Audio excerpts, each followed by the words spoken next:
Alright, those of you guys online, looks like it's on. Hope you can hear me there.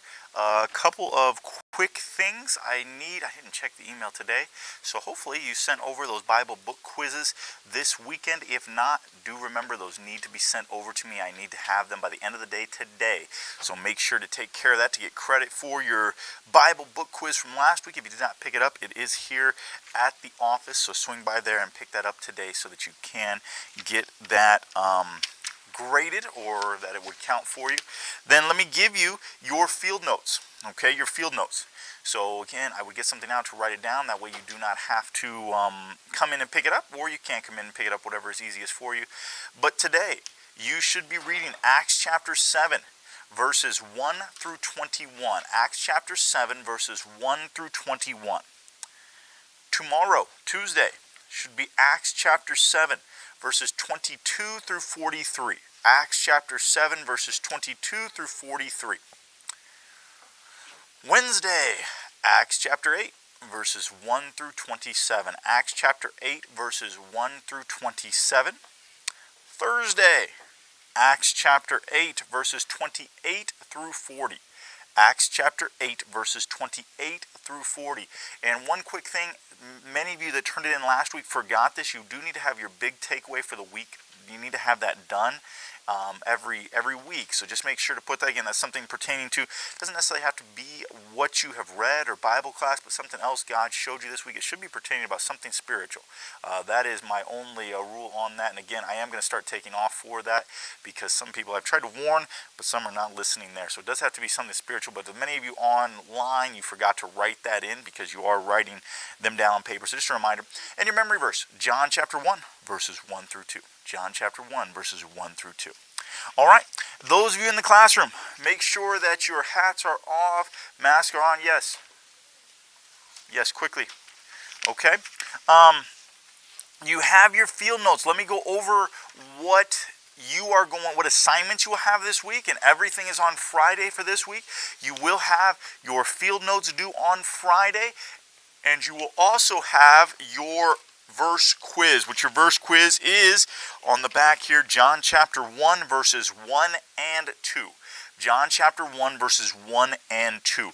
And tomorrow we will go over those verses, but that is your schedule for the week. All right?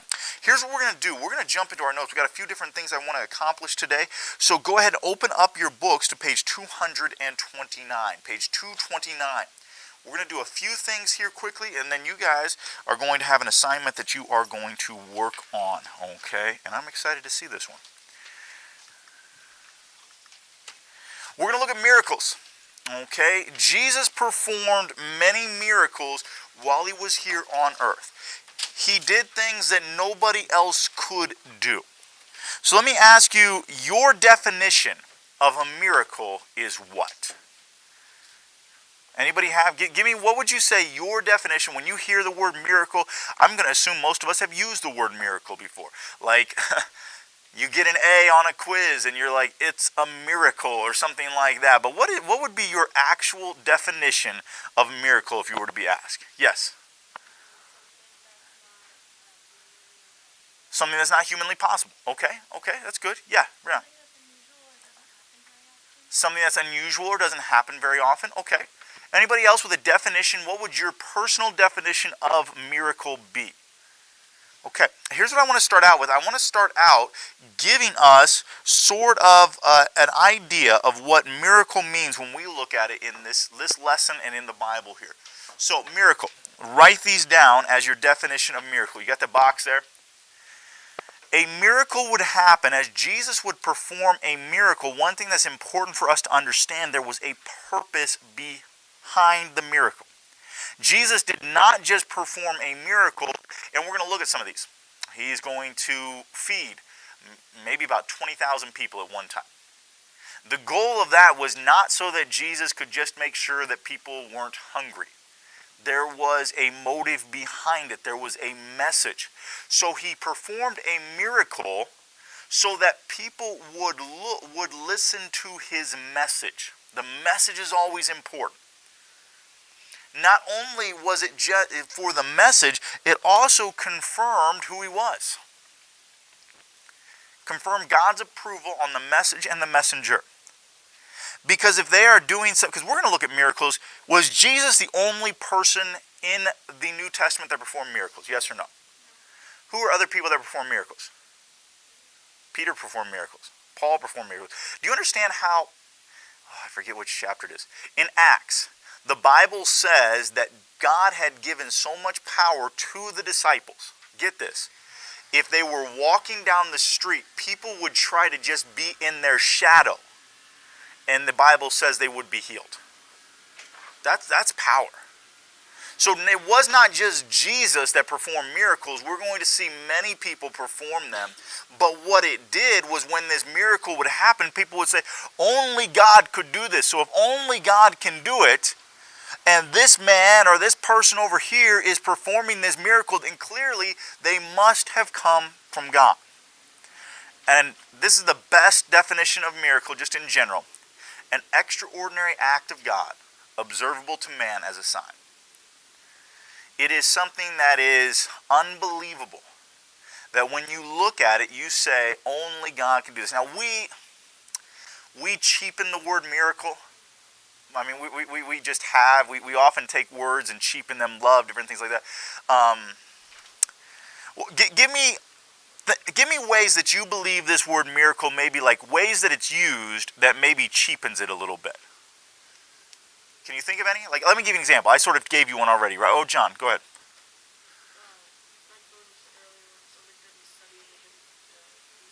Yeah. You ever joked with somebody like your brother or sister brings home their report card and they got an A and you're like, it's a miracle. You know, like we say that, and that's joking. Have you ever heard them say that in sports things? Like it's a miracle that team won. Is it really an extraordinary act of God that team won? I don't think so. All right. One great example, and I'm going to use this just for you. Okay. Can you think of a time that miracle was used?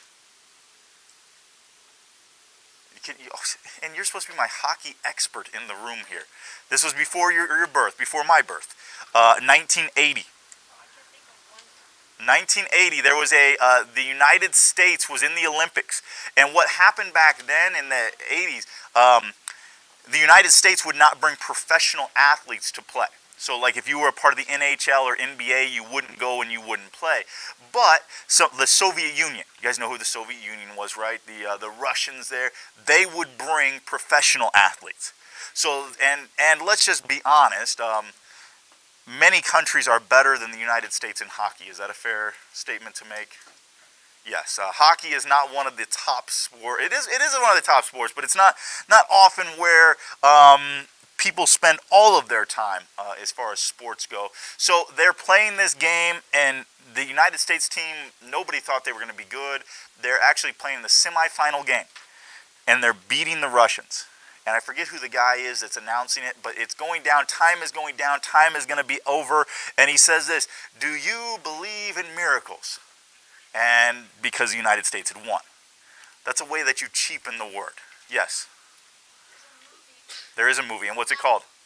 Miracle. All right. There's a movie that is about that, and it is called, I don't know if it's The Miracle or Miracle, whatever it is. But again, it's just a way that we've taken this word, and I understand the meaning behind it. Like sometimes we look at something and we're like, man, that who would have guessed that would have happened? I'm just saying when we talk about sports things like that, it's not really what we're looking at right here. So this is our idea of miracle.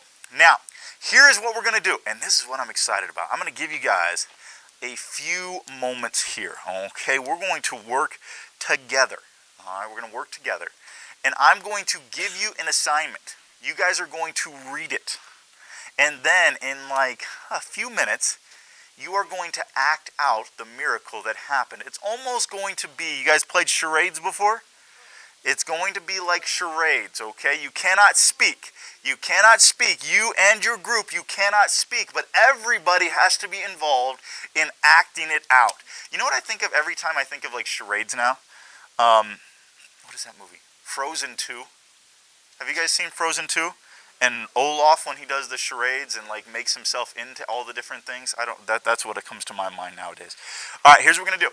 I'm going to go right here. The first two rows over here.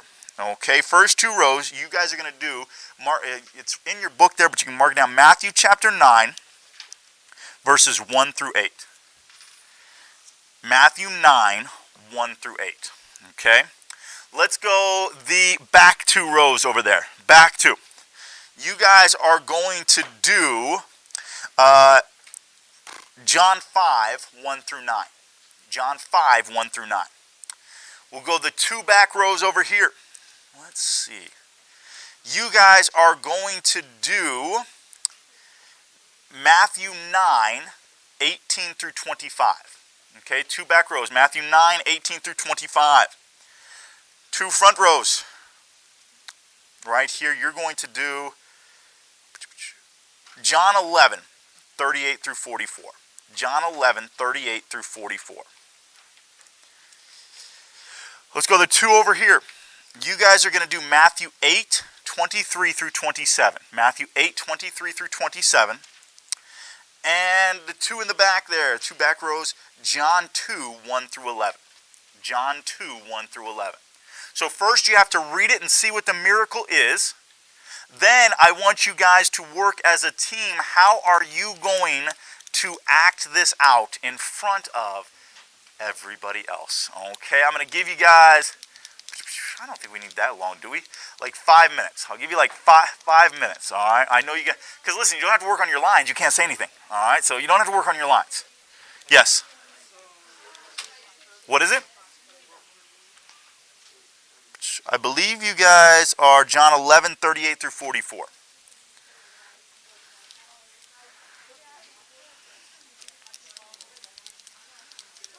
Who knows, this could be the start of your acting career, and from right here, it will propel you to go on. You know what we should do? We should make sure to put this on camera so that way everybody in the entire world can see your acting. Again, it could be the way that propels you to superstardom, all right?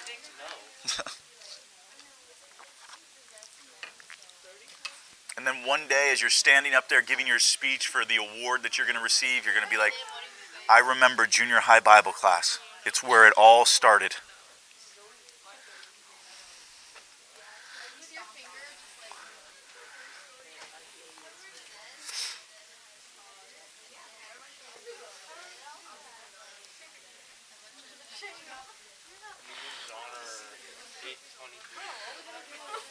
What's that? Yes. Yeah. Well, you and John and you guys, we're going two. So both of your rows. Well, you can't do everybody. That's not what you're at.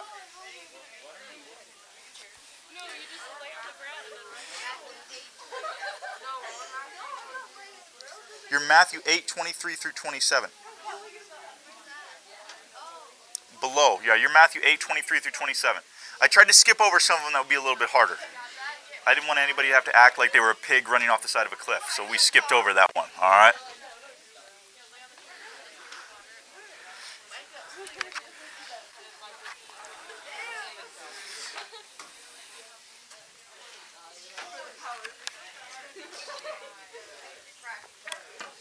Now, what's going to happen, listen, I don't want you guys telling anybody what your miracle is. You're going to act it out. Everyone's going to have to decide what miracle was performed there, all right?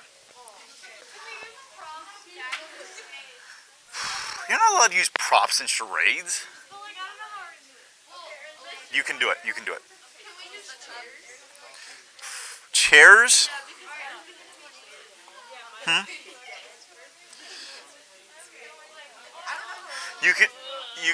You can use one chair.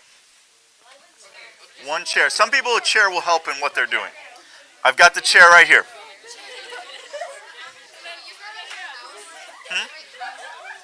No. Have you never played charades before?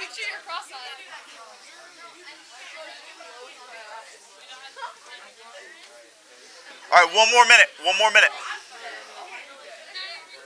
By the way, your charades, it's not going to be like a 5-minute acting.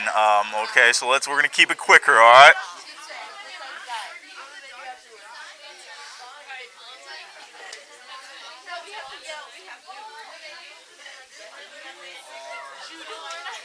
You can't yell. Charades. You can't talk.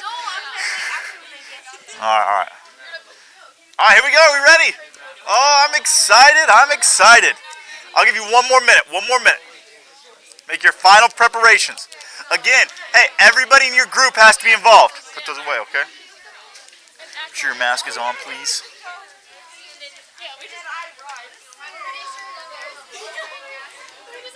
You don't know that for sure. Never seen pictures. Maybe they started it.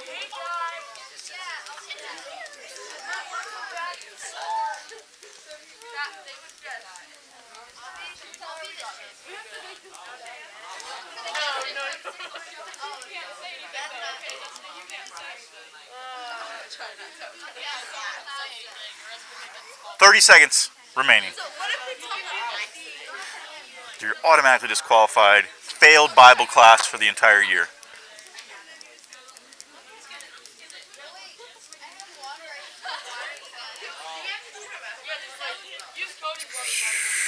I'll let you take them off just when you're doing your thing, okay? Time is over. Shh. Now here's what I want you guys to do. Everyone else has to be quiet. Again, remember, charades, you are not supposed to be talking, different things like that. We're going to start out with maybe our best group right here in the front. Okay, right here. You guys come on up here. Round of applause for this group. Yeah, they're excited. Okay. And Chase already illustrating for us how we're not supposed to eat in class. Thank you for that. That was a good charade lesson right there, all right? Here's what we're going to do. Shh, nobody talking. Whoa. All right, nobody talking. Okay, let's watch this. They are going to, wait, you guys had Matthew 9, 1 through 8. Matthew 9, 1 through 8. Okay, here we go.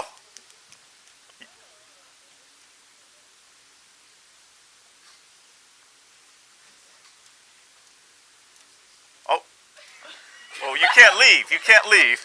All right, what is it? What miracle? Okay, and what was the miracle? All right, heals a paralyzed man. All right, heals a paralyzed man. Congratulations. And by the way, Bella, what a great job. Yeah, they could not have done that without you, Bella, sitting there. Very strong performance there. Very nice, okay. So, Hudson, what were you were like pointing at him viciously right there. Oh, his sins were, okay. He was going to slap you. Wow, wow. All right, let's go ahead. My next group, come on up. Come on up here, guys. I believe you guys, we were John 5, 1 through 9? John 5, 1 through 9. Okay, here we go. Oh, this is good. Hey, no talking in the back row there. You guys are next. Whoa. What was somebody just throw him to the ground? Okay, here we go. Oh, congratulations. There it is. All right. What miracle was this? Heals a lame man. Heals a lame man. Okay, all right, go ahead. Great job, great job. All right, the two back rows who have been talking, and they should not have been, come on up. With the extra preparation, you should be much, much better. They do. I mean, now they're going to have two people sitting down. All right, here we go. Let's see. You guys, what passage were you guys? I think Matthew 9, 18 through 25. Okay, here we go. Shh. Guys, no talking. No talking. All right, here we go. You're not supposed to be talking. This is charades.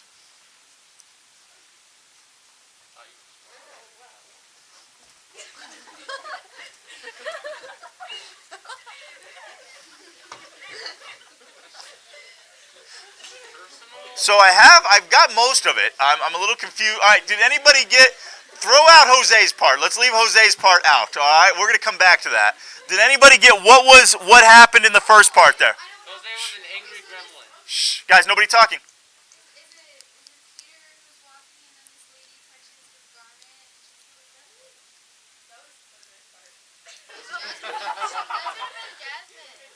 Was that in there, though?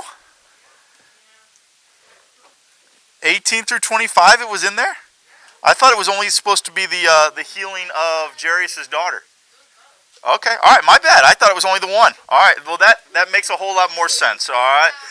First off, that happened first, though, and that was I don't think that's exactly how it played out when the lady grabbed onto Jesus's, I don't think that's how it worked. But no, good job. Okay, Jesus heals Jairus. Shh, guys, no talking. A very important man comes to Jesus, says, my daughter is very sick. Can you come with me?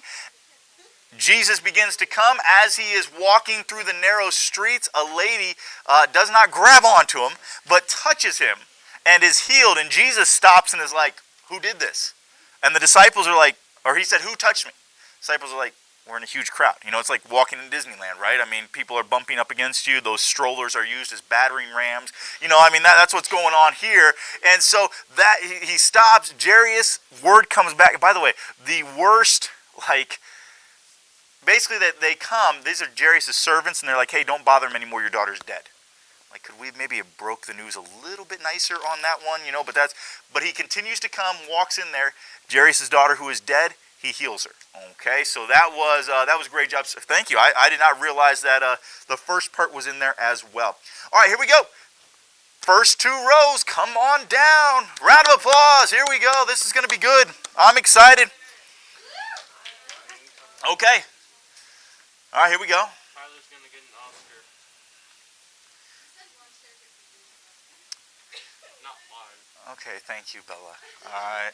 Bella's like, I'm such a great actress, I sat there. So now she wants to make the rules for everybody.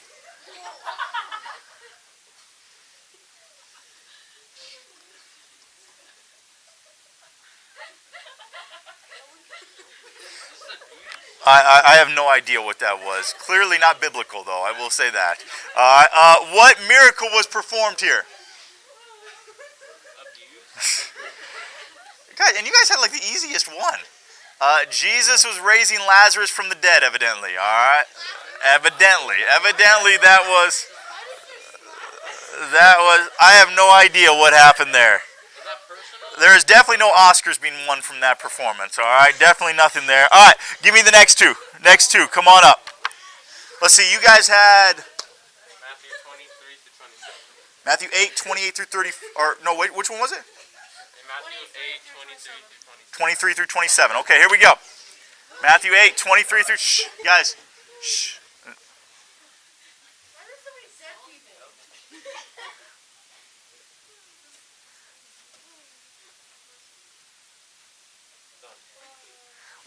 Wow, congratulations. Great job. What miracle was performed here? What miracle?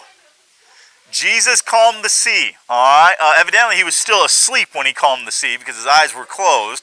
But I believe he actually did wake up as he calmed the sea there. But Jesus calmed the sea. All right, on our last performance of the night, of the day, come on up here. All right, last performance. Let's see this performance here. This will be impressive, I am sure. Okay, here we go. We save the best for last. Water into wine. I also am not sure about the rubbing of the hands as the miracle was performed, but all right, that's all right. Jesus changed the water into wine. All right, here's what we're gonna do, guys. Open up your books. Be right there. We're gonna go through. We're gonna see some of the miracles, and you're not gonna have to read all of them. I thought we could act them out. Some of our acting was very, very good. Others was okay. All right, we'll say, but no, we're gonna look at these miracles. Write these down. We're gonna see Jesus has power over disease. Matthew chapter number 9. He heals a paralyzed man.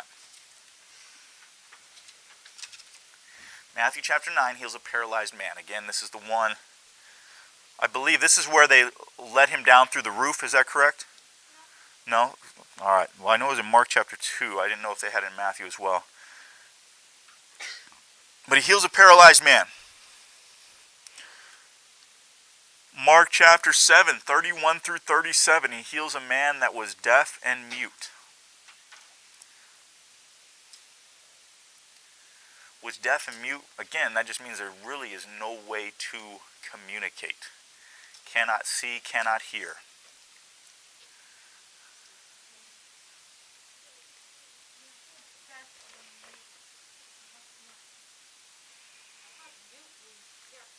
Yeah, he can't talk. Well, yeah, I'm sorry. This one, yeah, he could, but he cannot communicate.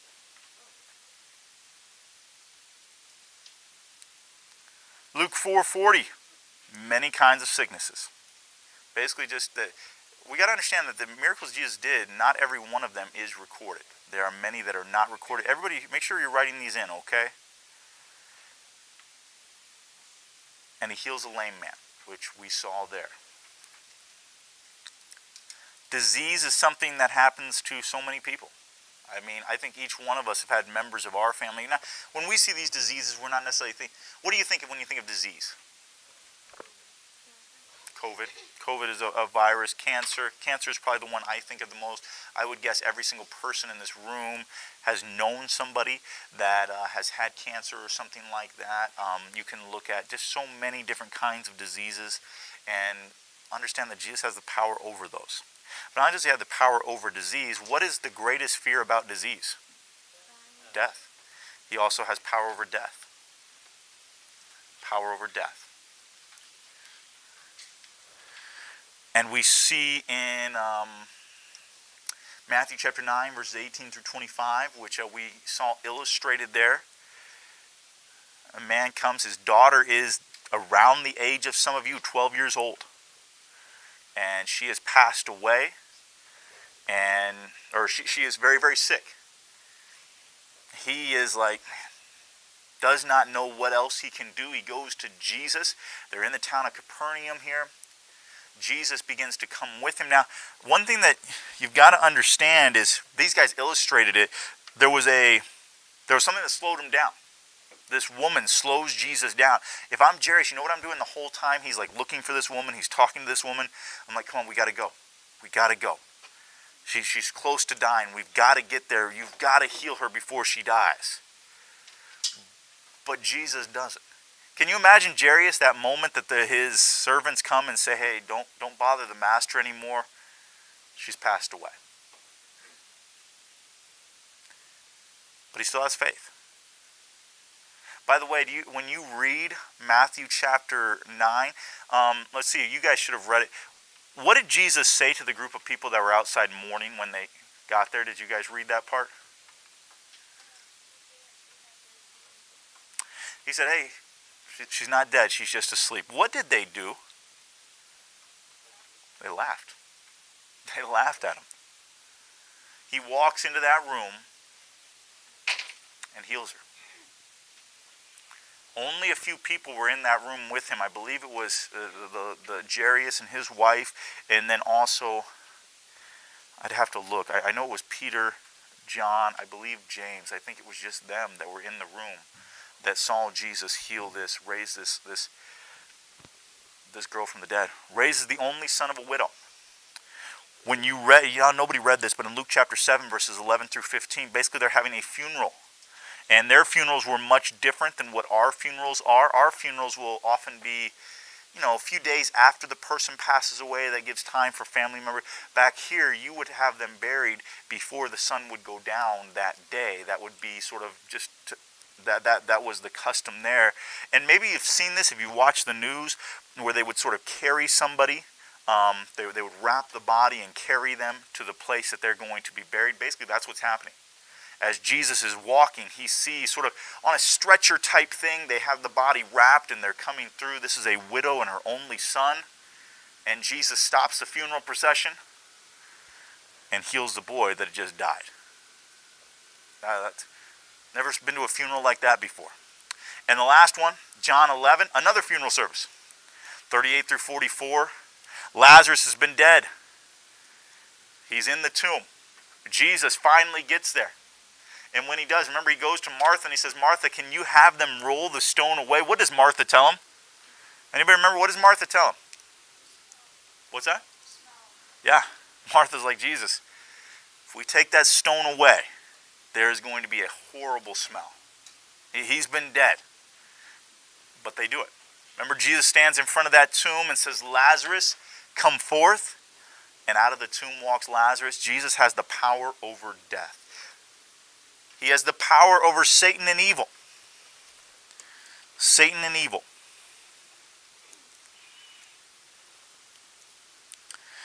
Eight 28 through 34, who heals 2 demon-possessed men. Mark 9, 14 through 27, heals a boy with an evil spirit. Luke 4, 41, By the way, demons are real. They are, and I know in our culture it is sort of glorified today, and something that is there's so many movies about them, different things, but it's something to be very careful of. Now, I believe that the Bible teaches once we are saved, we are indwelled with the Spirit of God. I do not believe that a Christian would be possessed by a demon, anything like that, but I do believe that there are people that think about this. In the Bible, we see a lot of it, right? Do we all of a sudden just think it has stopped? Now, not every demon-possessed person is like one that you would have seen here, the maniac of Gadara. You guys heard of him before? He's running around in the tombs and the gravestones there, cutting himself. That's the one where Jesus comes to him. By the way, one amazing thing. In that passage and in other times, he casts out demons. He asks, what is your name? They say Legion, because we are many. You know what they have to do? Jesus is going to cast them out, and they have to ask Jesus to send them into the pigs. Do you get the power he has? It's not just he's going to send them out. He has complete control over them. They know that. That's why when we think of Satan and Jesus fighting, we think of this great battle. Oh, it's not a battle. I mean, it's like you going against, it's just his words defeat them. But he has power over them. And then the last one we're going to look at, power over nature. Power over nature. We saw expertly done here, Matthew 8:23 through 27, where he calmed a storm. Jesus is asleep in the boat. They come to him and say, hey, Jesus, don't you care we're about to die? He wakes up, I'm sure does a few stretches, says, peace be still. And the disciples, after they see this, say, what manner of man is this? For even the winds and the seas obey him.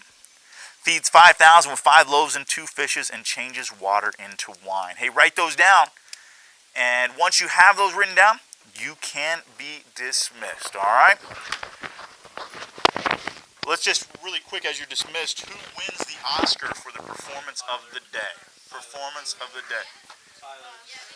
Brianna's group wins the Oscar here.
There we go. Okay, good morning, DLs. Good morning, class. DLs, what you see on the screen is not what lesson is. Okay, so I'm going to delete that here in just a minute. I'm experiencing some problems with this lesson, this PowerPoint. Shh, please have a seat. Okay. And I'm going to have to do this verbally. But I would like you to take your book, your textbook out, along with your notes. And now that I've said that, DLs, Emily and Jezreel. Good to see you on, Mia. Forgive me, but I was going to send you everything this weekend, and I totally spaced it off, so I will write myself a note to do that today, tonight, okay? So you may not have notes, but take out a piece of paper and jot your information down, okay?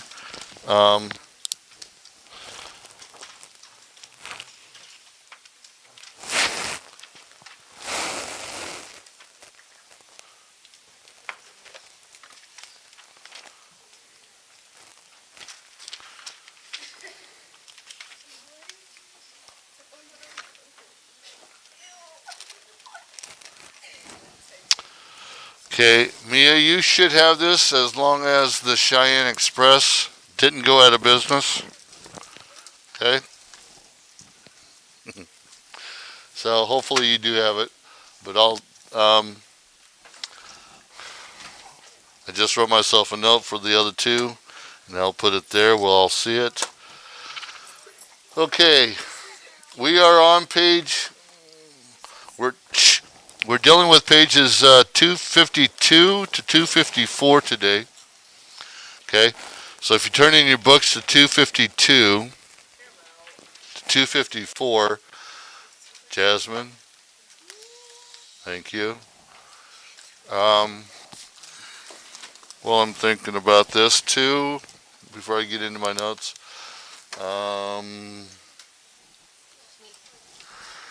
Erica and Eliana, they're both on. Eliana might be online, maybe not.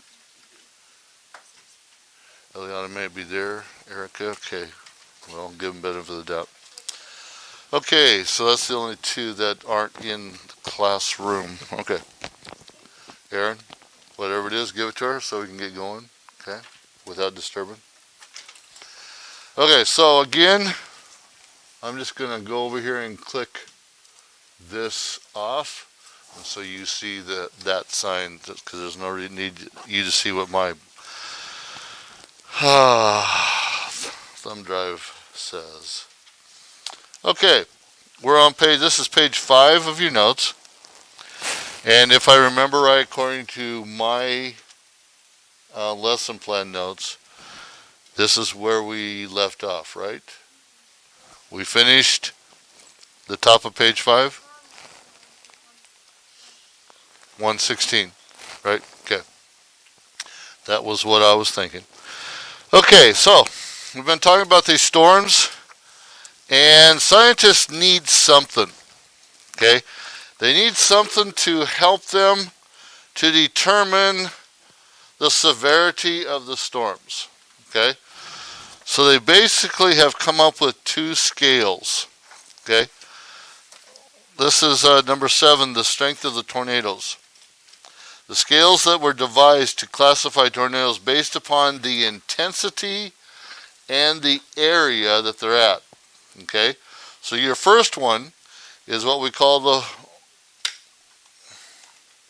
I always call the Fuji, but it's not Fuji. How would you pronounce that? Fuita? Is the J silent? The J is not silent. J is not silent there? Okay, Fujita. Okay, the Fujita scale. That should be in your book if you are page 252. Okay, that is spelled capital F-U-J-I-T-A, scale. Okay, now it is a scale that is used to classify tornadoes based upon their intensity and area. It was instituted in 2007. It has 6 categories ranging from F0 to F5, F0 to F5, with F5 being the most violent. Okay? So if you ever hear a weather forecast and they're talking about tornadoes and they say that it was an F3, that's the middle of the road tornado. A strong one, a devastating one, but not a killer necessarily. It's not going to wipe out a whole town. It's going to wipe out most of it, but not all of it. And F5 is one where there probably is nobody that's going to survive it. Okay, generally, no one that's going to survive it, and it's probably going to go and wipe out a town based upon how big the town is. Okay. Remember we talked about the other day before we went on this Science Week, and by the way, let me take a rabbit trail real quick.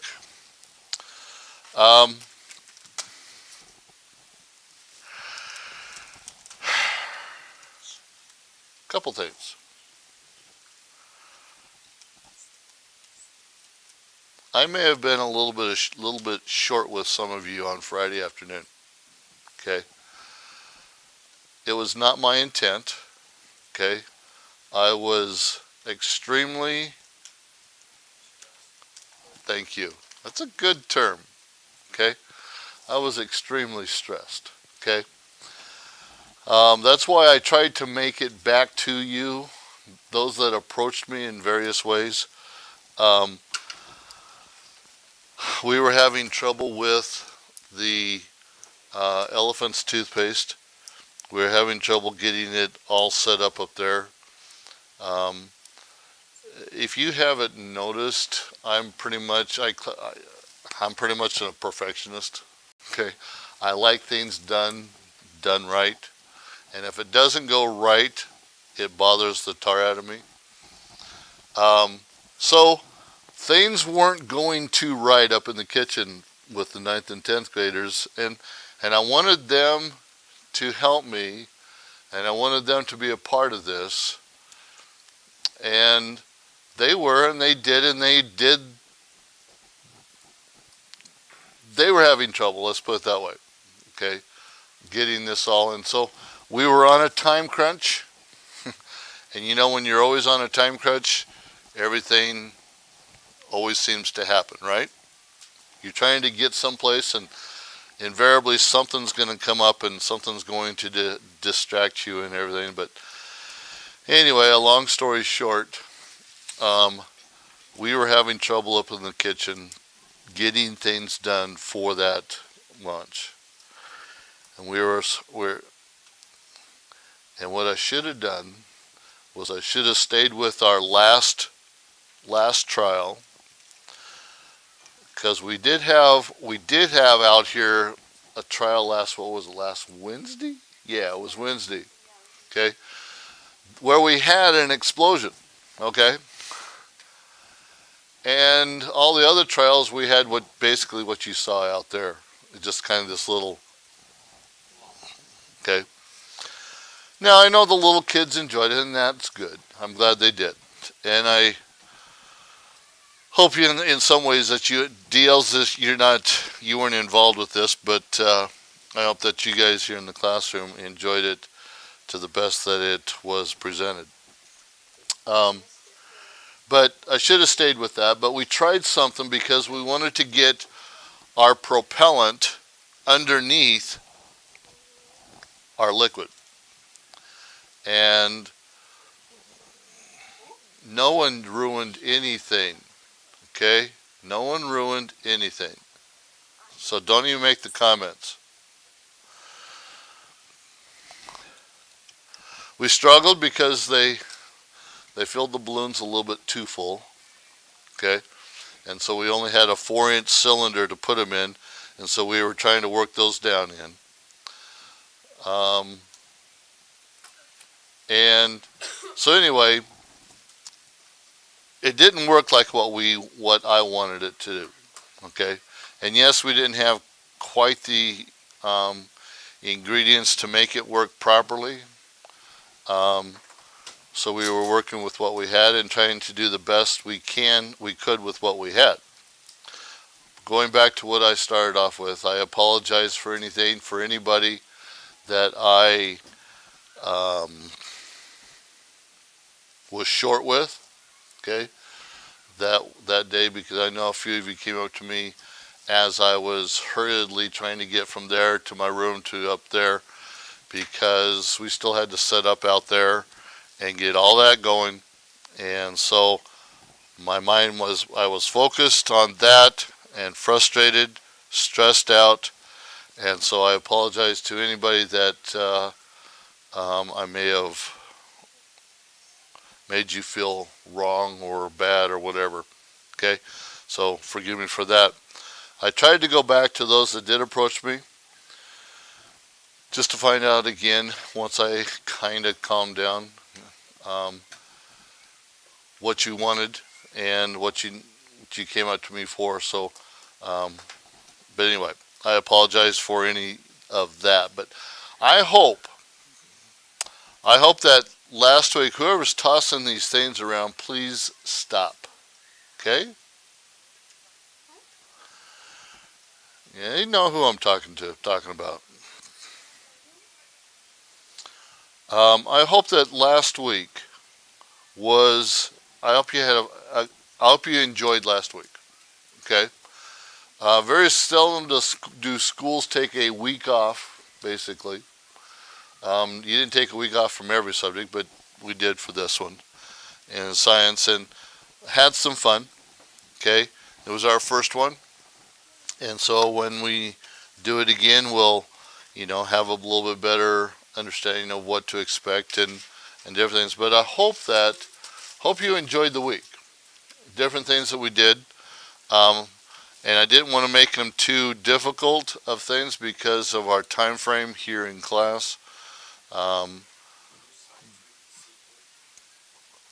Maybe next year.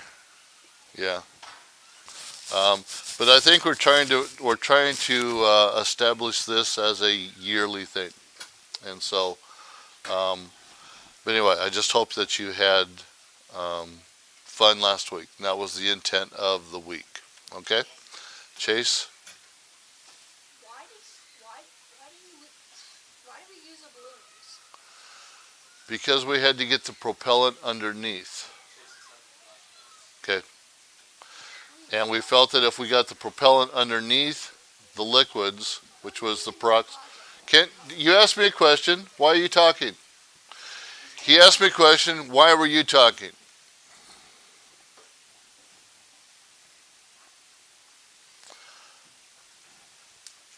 We felt that if we got the propellant under the peroxide, that it would shoot it up better. Instead of our last one, we hit the top of the peroxide, and then anyway, we just thought it would work better, so we changed it. That's why. Okay.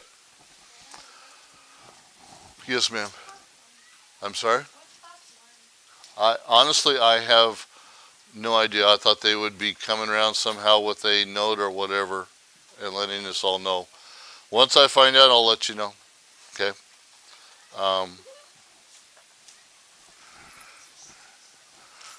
They did end up taking some time here, but they did end up having basically 2 contests instead of just one because of me.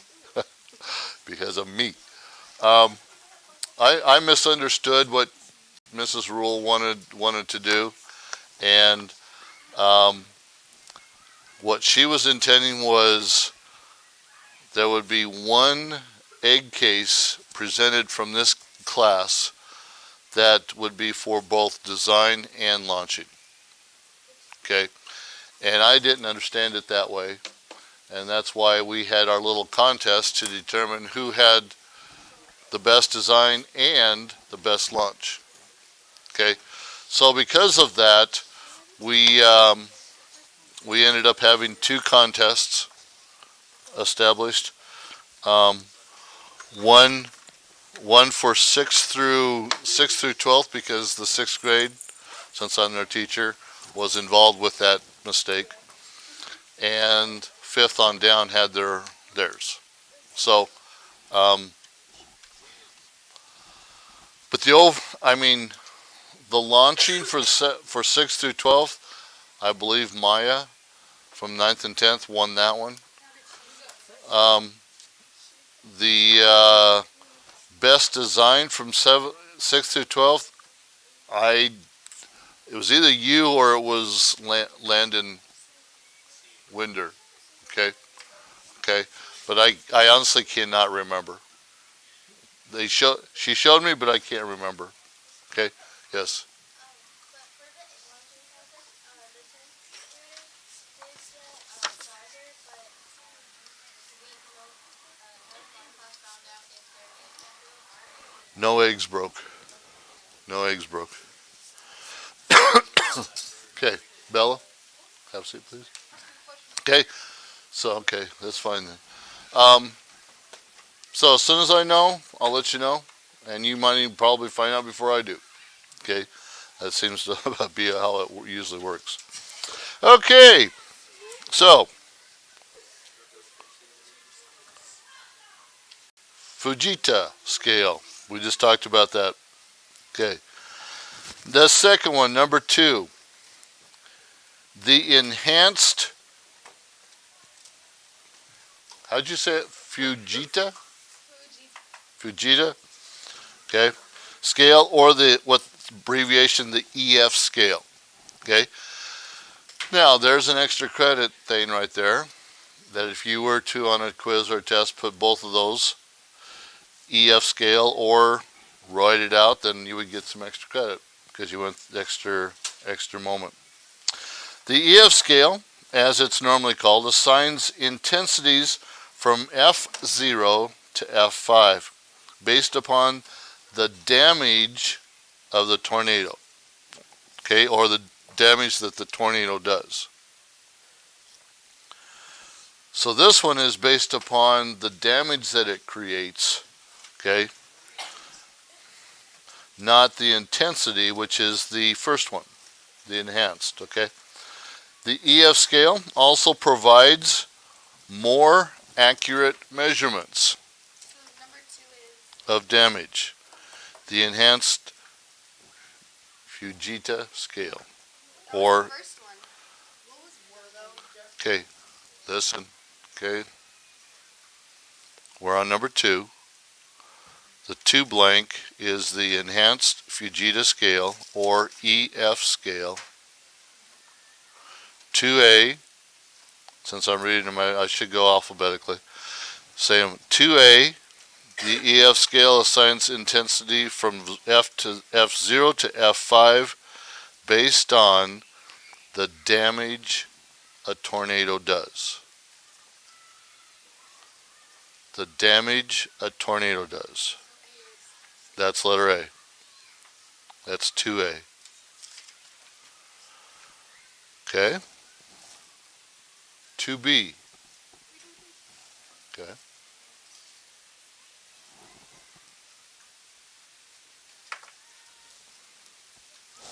Ready? 2B?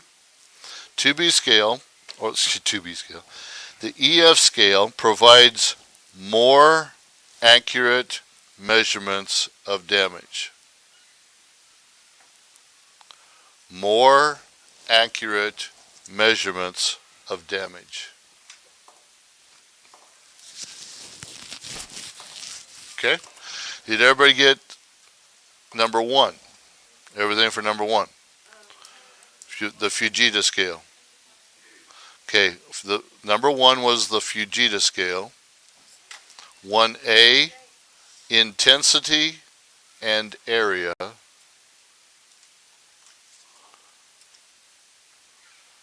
And then letter C, F0 to F5, F5 being the most violent. Okay? Everybody with me now? Okay, sorry about that.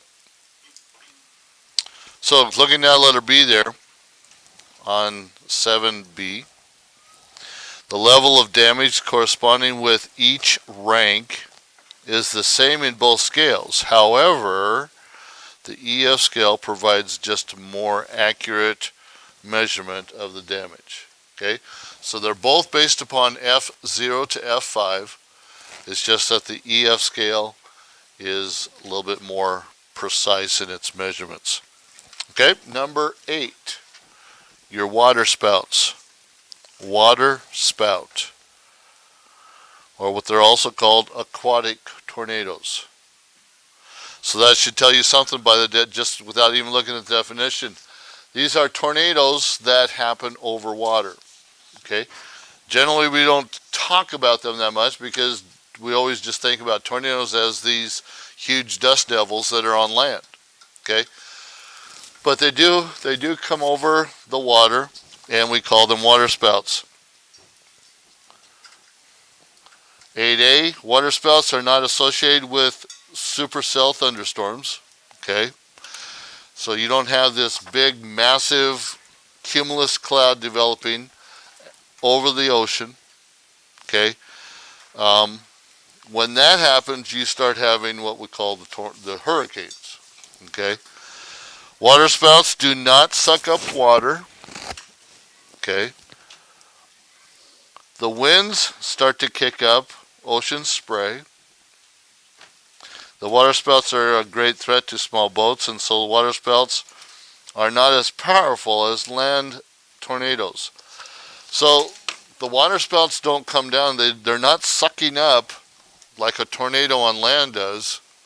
Okay, they are just swirling that water, and because of the swirling, it's bringing it up. It's not sucking it, but it's just because of the swirling of the water spout that the water comes up, and that's why they're usually white.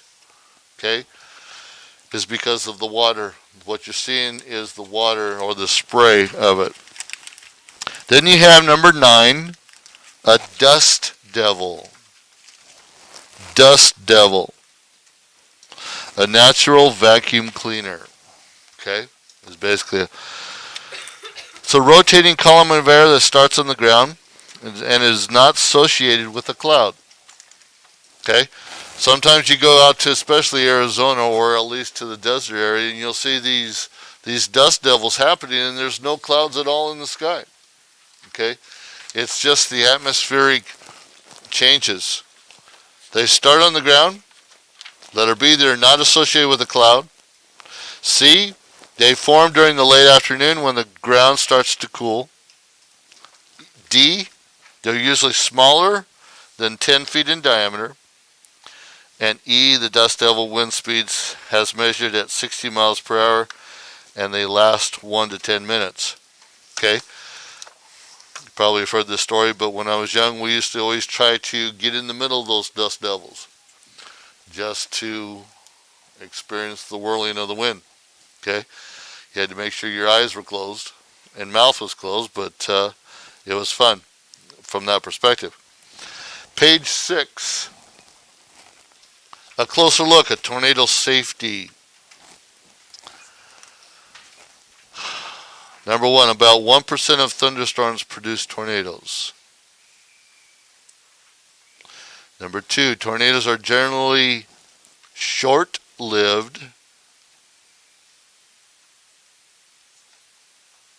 but can produce deadly results. Short-lived, deadly results.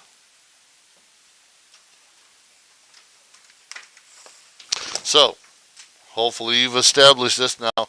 Around here, we don't, because we don't get tornadoes around here. But if you ever are in a tornado area or happen to move to the tornado alley, then you need to start establishing these things. You need to pick a safe room. usually a basement or a storm cellar, a safe room. And say, well, what if we don't have the basement or a cellar? Then pick the best inside room that you have. Okay? Whether it's a hallway or something. We used to tell our kids at school in Colorado, because we had the you had the outside walls, but we had an inside hallway. Well, that was the best place for us to go because we didn't have a basement for our school. So on our tornado drills, because we did get some tornadoes in our area, all the classes would have to go and sit in the hallway, okay, away from all the doors and everything, but they would sit in the hallway because the walls are your best protection, okay, with the earthquake and so forth. But the tornado, now it could rip off the ceiling, and you run that risk. But that's your safest area in a situation like that. That's what you got to find. Yes. Yep. Number 4, pick a window-free room on the first floor. A window-free room on the first floor. Now, 2 things. Why window-free? Okay. The glass is going to shatter. Okay. The pressure from inside is going to bust that glass, and it's going to spray all over the place. Why on the first floor? So the floors can fall. It's more secure. Generally, if you have a 2-story building or more, a tornado is going to wipe off the top level more than the bottom. Okay? And generally the bottom level has stronger walls in it because they are cemented in some cases. They are more stable because they're holding up the upper floors. Okay? Brick. Yeah. Okay. Number 5, have your safety room well stocked with first aid kit, flashlight, extra batteries of course, and a battery powered radio. Okay. Number 6, be familiar with the community's warning system. Community's warning system. And it's usually just this big long horn. And it just keeps going for a while, and then it'll die down, and then it'll come back on. And you hear that, you need to start forming or finding some shelter. Now, in a tornado, there's 2 things to consider. Okay? Letter A, number 7, listen to the warnings. A tornado watch. A tornado watch. This issued warning when conditions are right for the formation of tornadoes. So the outside turbulence of the air, all of that it's not happening, but it could happen. It's right for it to do it. Listen to your TV for reports. Watch the sky for signs of tornadoes such as dark skies, greenish clouds, or a roaring noise like a freight train. Okay? And they do sound like that in some cases. But you can also, when you're looking at the clouds, watch to see if they start doing a circle motion. Because that's a good idea that a tornado is going to happen within that circle someplace. Okay? So letter A was tornado watch. Watch what's happening. It's not happening, but be ready for it. Letter B, tornado warning. The issued warning that either a tornado has been reported or favorable winds for a tornado have been spotted on weather radar. Okay? So now something is happening. May not be quite in your area, but it's close enough to where they're sending this warning out. Seek shelter immediately. If indoors, move to a safe location. Crouch down and use a mattress or blanket to cover your head. Generally, like in a bathtub, would be good if you didn't have anything. If outdoors, move to a sturdy building if possible. Drive away from the tornado if possible. But if the tornado is close enough, it could cause your car to stall. And then you're stuck, so you got to be careful. Find a ditch or a low spot away from the trees or vehicles and hold on to whatever you can. Lie flat on your stomach and cover your head. Avoid downward power lines or damaged buildings. Be alert for sharp debris and gas leaks in your area. Okay? So we got through that, but that's just the gist of it, okay? So your homework tonight is section review 9.1. Some of you have already turned that in. That's good. Section 9.1. And then reading 254 to 257. If I can get lessons done, probably reading quiz. If not, we'll have to do this again tomorrow. Okay? Okay, DLs. Got about 4 minutes left of class. So, sorry about confusion. But 9.1 is your homework, okay? We'll see you tomorrow. Have a great day.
Alright guys, so remember we do have a test in grammar on Wednesday over pronouns. So let's go ahead and start review for that. So go ahead and take out your grammar books and turn to page number, for those of you in the green book, it's page 163. For those of you in the blue book, it's page 183, I believe. No, not 63. Page 65, okay? So your test is supposed to be over units 1 through 7. So obviously, I'm not going to do that and spend the time to reviewing because it was a semester exam, but we're just going to do over the pronoun unit, okay? Put that away, Jace. Okay. All right, page 183 in the green book, 185 in the blue book, and then page 150 or 165. Sorry, in the blue. Green book. Okay, I'm struggling. Page 185. Let's look at exercise H for those of you in the green book. For those of you in the blue book, it's exercise G. Okay, talking about pronouns. Okay, so let's go ahead and do that together. All right. Go ahead and cross out the incorrect pronoun in the parentheses. And before we get started, let's go ahead and say our nominative case pronouns together. Ready? Begin. I, he, she, they. Did you say the? You did say the, didn't you? Okay, so, all right, let's go back. So what's the nominative case pronoun when I'm talking about myself, class? I, when I'm talking about a guy. He, when I'm talking about a girl. She, when we're talking about ourselves together. We, okay, when we are talking about somebody else, and it's plural. They, okay, and then the two special case pronouns, class. Who or whoever. Okay, so let's do objective case pronouns, talking about myself. Me, okay, talking about a guy. Him, girl. Her. Us together, I just said it, us, okay, and then the special case pronouns, whom or whomever, and then when we're talking about other people, them, okay, so those are your objective case, so make sure you know your possessive cases as well, okay, so when I'm talking about first person, okay, and I'm showing ownership, what would I do with a singular case, class? My or mine. Okay, if we're talking about there's multiple of us, talking about showing possession, what would we do? What was it? Our or ours. Okay, so singular is what, class? My or mine, showing possession. Class, what is it? My or mine. Okay, if there's plural, if there's multiple of us, we're showing possession. It is our or ours. Okay. So it's ours, right? Showing multiple possession. All right, so now I'm talking about second person when I'm talking to you. Okay, how do I show possession there when I'm talking about anything that belongs to you? What would I use? Your or yours. Okay, your or yours. Class, what is it? Your or yours. And that one's pretty easy to remember because in singular and plural case, it's all your or yours. Okay, so then third person, we are talking about people or other people. Singular, if I'm talking about a guy, showing possession. Class, what would I say about him? What was it? His. Class, what is a guy showing possession? His. What about a girl? Hers or her. And then if we don't know the gender showing possession, its. Okay, so his, her, hers, or its. Okay, say it together, class. Ready, begin. His, her, hers, its. Jose, what are you writing there? Bring me that small piece of paper.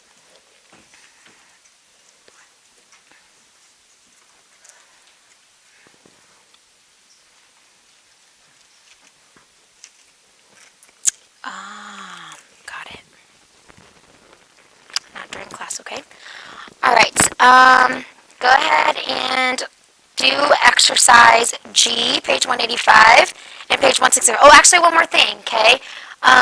Third person, and it's plural. If we're talking about multiple people, what are we showing? And we're showing possession. What would we use there? Their or what? Theirs. Okay, so singular, first person, my or mine. Together, our or ours. Second person, your or yours, both singular and plural. Singular or third person, singular would be his, her, hers, its. And then plural third person would be their or theirs. So that's make sure you guys are remembering that as you do exercise. The exercise on page 165 and 185. Okay, go ahead and work on it. Then we'll go through it in class. Make sure you do it because this will be your homework for tonight. And then you could probably have this done in class together. So make sure you guys are following along. Cody, you're on page 165, exercise H. For those of you in the blue book, page 185, exercise G. Okay?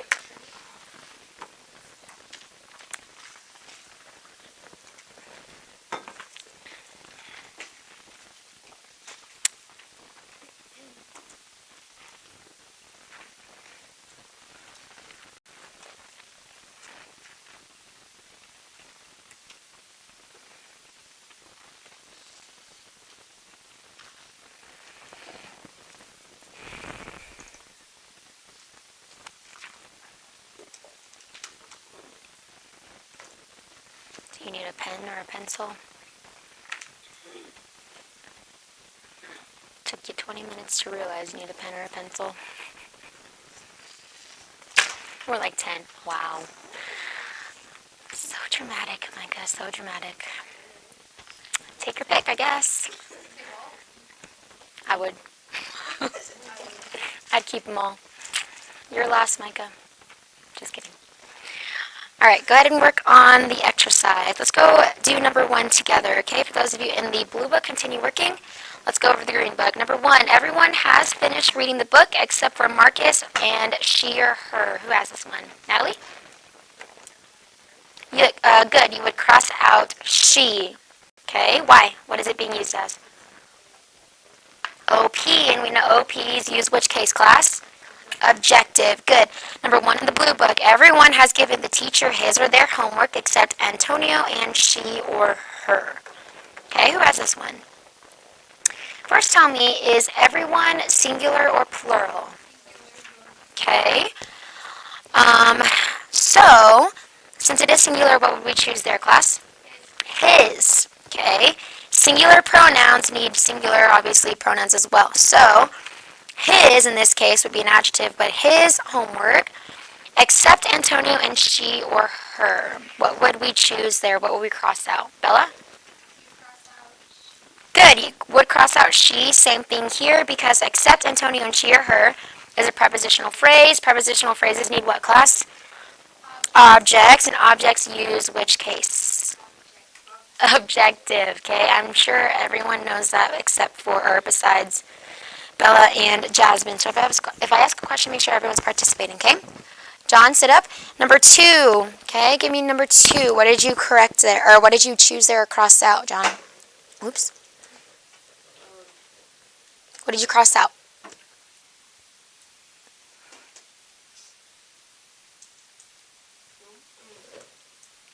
Which one is it? Final answer? Yes, you would cross out the word who. Why?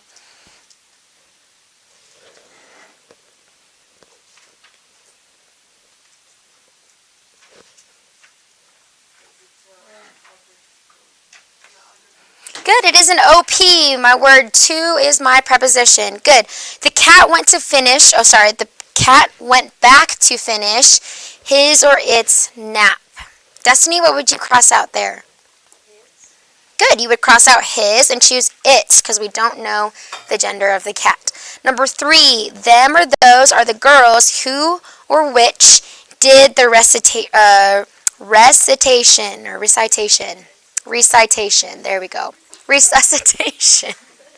What? Okay. All right, number 3. Who has that one? Joey, what did you cross out in the first part of those? Okay, you cross out them. You would say those are the girls. Would we say who or which, class? What would we cross out? Cross out which. What does the word which refer to, class? Does it refer to people? No. What does it refer to? things, inanimate objects. So we cross out the word which. What other word can be used for both, referring to people or objects? Not it. If you're a person, you're either a he or a her. Okay. The word that. Okay, the word that. So you could say, in this case, those are the girls that did their recitation. Okay, so the word that refers to either people or things. But which always refers to things. Who always refers to people. The word that can be both. Okay, number 3, those or them are the students who made the honor roll. Who has that one? Hudson? Cross out them. Good. Number 4, each of the hens is sitting on her or its own eggs. Kayla? Good. You would cross out the word its because we know hens are girl chickens. Number 4, most of the students are starting his or their projects. Okay. Joey, what do you have there? Okay. Let's go back to quickly over at page number, let's see, where is it? Good, thank you. Page 168 and then page 158, okay? So, or was it 148 for those of you in the blue book? Just some reference here, okay? As we go, I do want to point out the words that will obviously help us while we are, if we're really confused with our pronouns, if they are singular or plural, okay? So, look at letter A, all right? The pronoun must agree with its antecedent in number. These, letter A, are the ones that are always going to be singular, okay? Each, either, neither, one, everybody, everyone, no one, nobody, anyone, anybody, someone, and somebody. Those are always singular, okay? Letter B, always plural. Both, few, several, and many. Okay, both, few, several, and many. Now, letter C, some, any, none, all, and most. Those can be either or, so we would have to look at the context of the sentence in order to tell if it's talking about most students, talking about maybe students individually, or students as a whole. If it's students as a whole, it's singular or plural, class?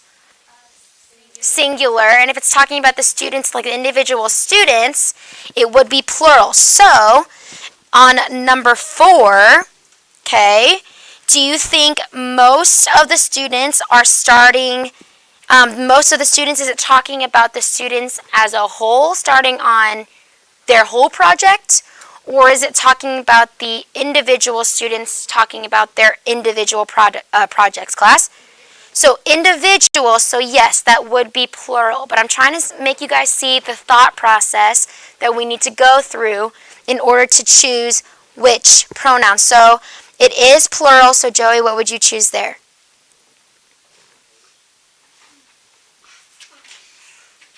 Is his singular or plural?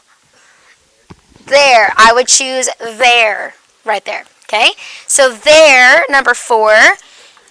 Okay, number 5, the pictures were painted by the twins, she and her, or he and him. What would we cross out in that series? Tyler? Good, you would cross out she and you cross out he. Okay, what is twins, class? It is plural, but what is twins being used as within the sentence, class? OP, so I need to choose which case of pronouns, class? Objective, therefore her and him. Okay, for homework time, make sure you finish the exercise.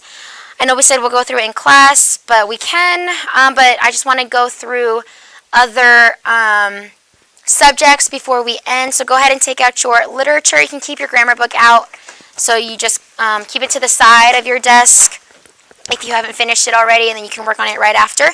But take out your literature book and turn to page 308. We are beginning Kayla's favorite unit, apparently, By the Sea. Okay, actually, this is probably not going to be her favorite unit. Just saying. So, By the Sea. Go ahead and turn to page 308. Okay, your homework for tonight is to read pages 3:11 to 3:16. There will be a reading quiz on Thursday. Okay, but let's go ahead and start this new unit. Okay, page 308. What did you say? Okay, so this unit is By the Sea, starting off with Psalm 107. Okay, let's go ahead and read that. Psalm 107, verse 23 through 30. Okay, they that go down to the sea in ships that do business in great waters, these see the works of the Lord and his wonders in the deep. For he commandeth and raiseth the stormy wind, which lifteth up the waves thereof. They mount up to the heaven, they go down again to the depths. Their soul is melted because of trouble. They reel to and fro, and stagger like a drunken man, and are at their wits' end. Then they cry unto the Lord in their trouble, and he bringeth them out of their distresses. He maketh the storm a calm, so that the waves therefore are still. Then are they glad, because they be quiet, so he bringeth them unto their desired haven. And this is verses in the Bible of Psalms, obviously, if you couldn't tell already. But these are verses of just how Jesus Christ can be our safe haven. In the Bible, there are chapters of stories where Jesus Christ calmed the sea for his disciples. And his disciples, a lot of them, guys, stop talking. Okay? A lot of his disciples were fishermen. A lot of them, they made their living off the sea. And obviously there are different miracles where Jesus Christ performed. They're in a great storm on the sea, and Jesus Christ calms the sea with just his words. There are times where fishermen of the disciples, they spend all night fishing, but they don't catch anything. And then when Jesus comes, he says, cast your net on the other side. And their nets are so full that their nets actually broke because Jesus Christ provided all of that fish for them. And so in this chapter, By the Sea, we'll learn about different works dealing with the sea. I personally think the sea is really fascinating. I love anything, I love aquariums, I love sea life, sea mammals, but I mean, some of you, Kayla's looking at me like, by the way, ask her what her favorite movie is. So then, so that's what we're going to be talking about in this chapter, just different aspects of the sea. If you guys look on page 309, okay, this is A Sea Dirge written by Lewis Carroll. Actually, look over at the author on page 310 before we get into it, okay? Lewis Carroll is an author to know, so make sure you guys mark him. But he wrote A Sea Dirge. But Lewis Carroll, the pseudonym used by Charles Dodgson, okay? You want to mark his pseudonym, all right? So a pseudonym, who remembers what a pseudonym is? You guys know? Besides Bella? Okay, for those of you who don't know, thank you, Bella. For those of you who don't know, a pseudonym is a name that an author would use rather than their actual name. So, for example, Mark Twain. How many of you guys have ever heard of Mark Twain? Okay, we all should have heard of Mark Twain. We studied one of his stories in a previous unit. But Mark Twain, his real name is Samuel Clemens. Okay, and Mark Twain was his pseudonym for a lot of his works. Okay, so in this case, this is Charles Dodgson. He used the name Lewis Carroll. And actually, does anybody know what else he wrote that is super famous? Lewis Carroll? Bella? He wrote Alice in Wonderland, and that's obviously something that we are more familiar with. Even though he was famous for writing Alice in Wonderland and different stories like that, he actually was a poet as well. And we see this in his work, A Sea Dirge. So make sure you mark Lewis Carroll. Go ahead and look back at page 309, okay? Page 309, look at the intro. In this dirge, or a song of what class? Sorrow. You want to mark that, okay? A dirge is also known as a song of sorrow. Lewis Carroll questions the attractiveness of the sea with extreme comparisons. While you read through this poem, ask yourself, are his claims against the sea legitimate, or do the good things of the sea outweigh the bad? How many of you guys really like the sea? How many of you guys are scared of the ocean?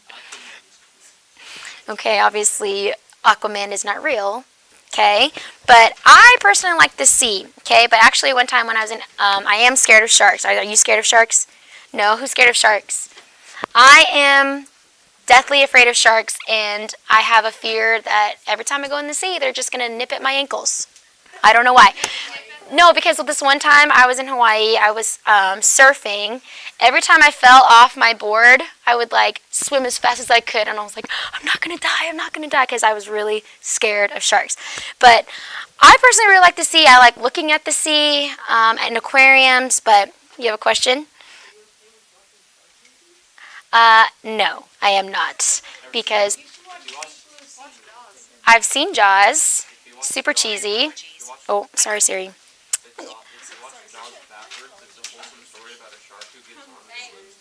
Interesting. Well, I hate sharks, but I do like watching, like, from an aquarium and different things like that. Okay, but I'll go on like, a deep sea fishing trip. I'll go whale watching, but in the sea, not so much. But anyway, so this man, Lewis Carroll, or what was his name, or his real name, class? Charles Dodgson. Okay, he actually expresses his hatred for the sea. He has strong opinions on the sea, and let's read about them. Actually, right before we start, mark the word tone, okay? The tone is the writer or the speaker's attitude towards his subject. So in this case, his subject is the sea, and it's his attitude towards the sea, whether it's serious or humorous or cheerful, sarcastic. That's the writer's tone of his work. Also, though, the tone of his work kind of sets the mood of a work, basically how the reader feels about the work and how their emotions are throughout the story. But if a writer uses good tone, then the reader will be able to kind of see that right off the bat. So let's go ahead and read it together. Well, not at the same time, but let's follow along, okay? Look at the first paragraph. There are certain things, as a spider, a ghost, the income tax, gout, or a disease that lives painful inflammation of the joints. My dad actually has gout. An umbrella for 3, okay?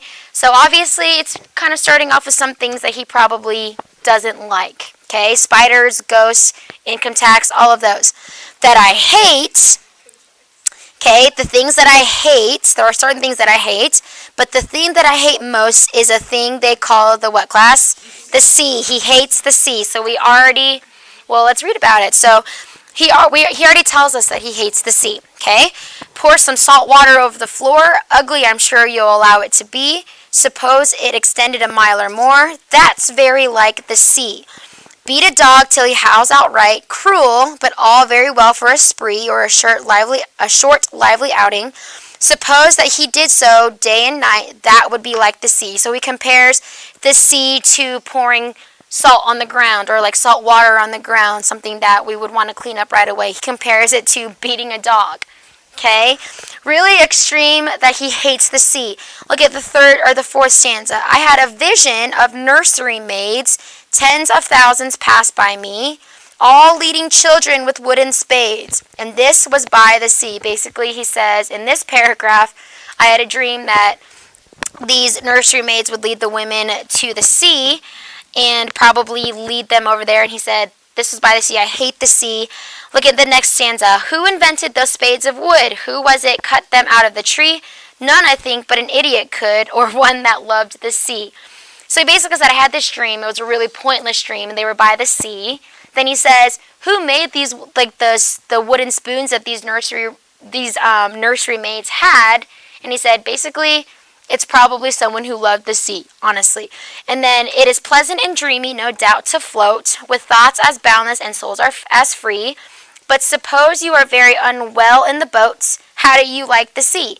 There is an insect that people avoid, whence is derived the verb to flee. Where have you been by it most annoyed? In lodgings by the sea. Look at page 310.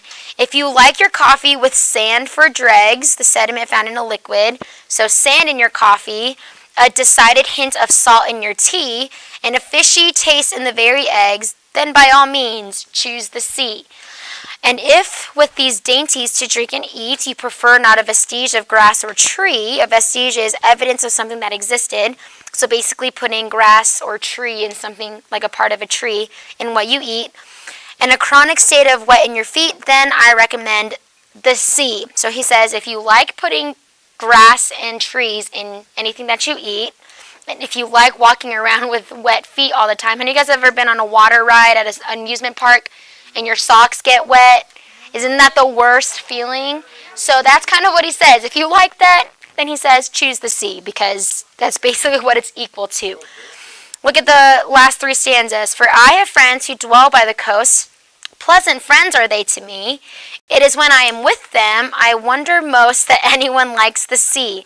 They take me a walk, though tired and stiff, to climb the heights I madly agree.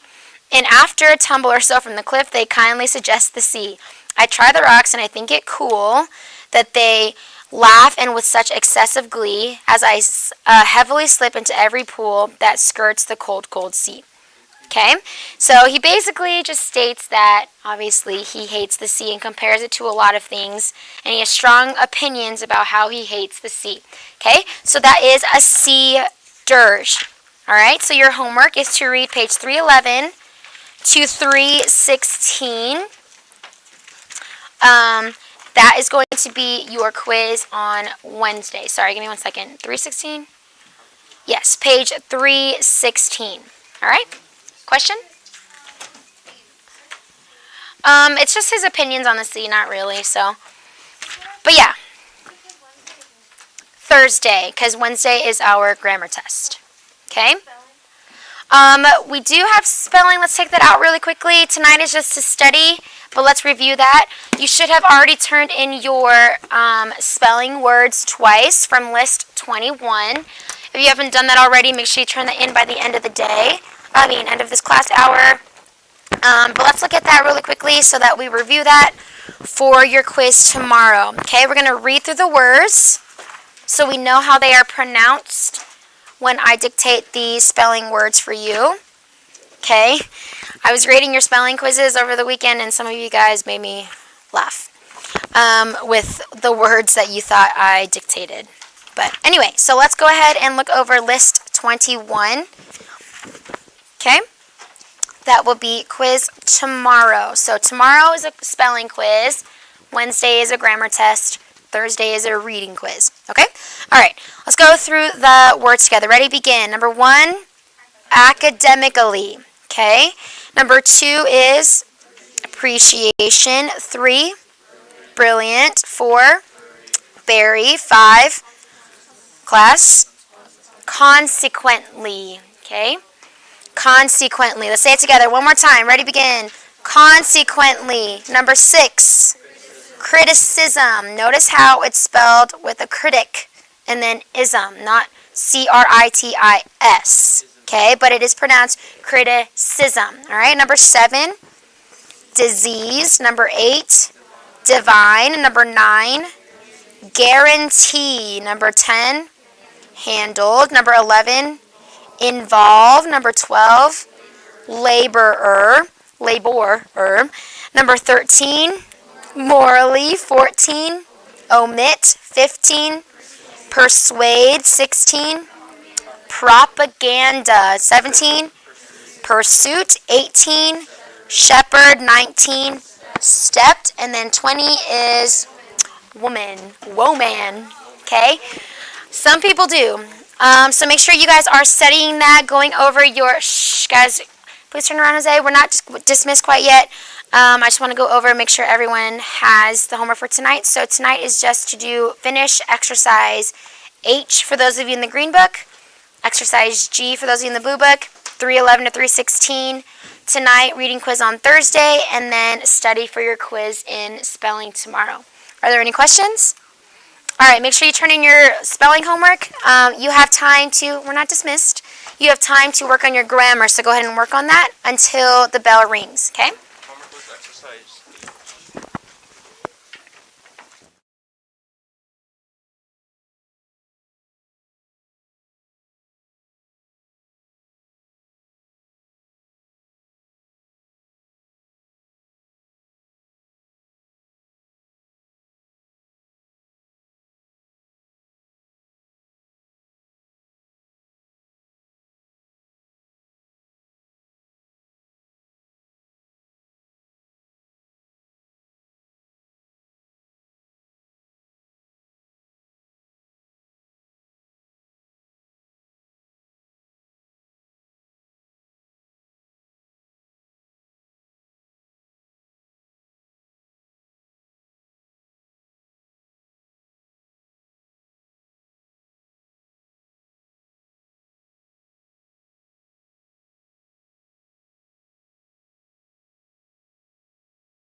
All right, welcome to pre-algebra. We're on page 318. I almost said welcome to page 318. That would have made a whole lot of sense. I'm not awake. Yes. What was the thing you told me to write down? X comes first. Order pairs, it has to be x, y. If we're talking about slope, it's y over x. Got it. Thank you. Cool. All right, we're on 7.5, direct variation. Let's go ahead and get right into this topic. All right, direct variation means that the relationship between two quantities, or is the relationship between two quantities where one is a constant multiple of another. This is a reused graph. This is c equals pi d from before. Basically, as one goes up, the other one must go up. Keep in mind that up may mean right. Okay? Yes? Oh, okay. All right, direct variation is shown. Hello?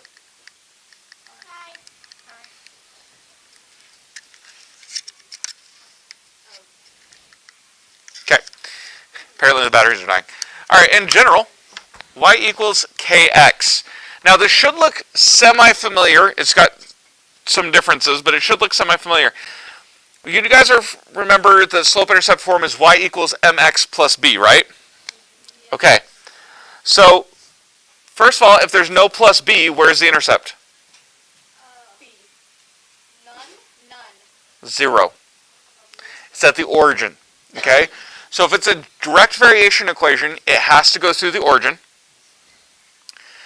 K is going to end up being your slope. Now, in the context of direct variation equations, we say that K is the constant of variation. The reason it's a K and not a C is because it's from the German word constant, which starts with a K.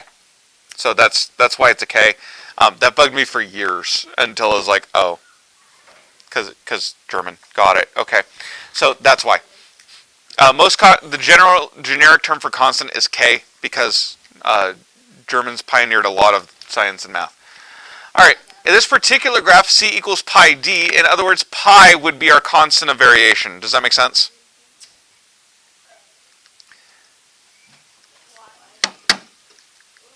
Okay.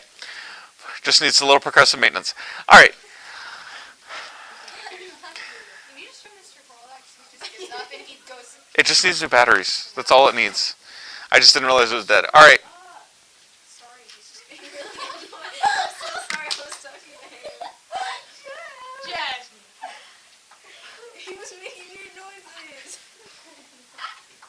It's confusing if it's like asthma.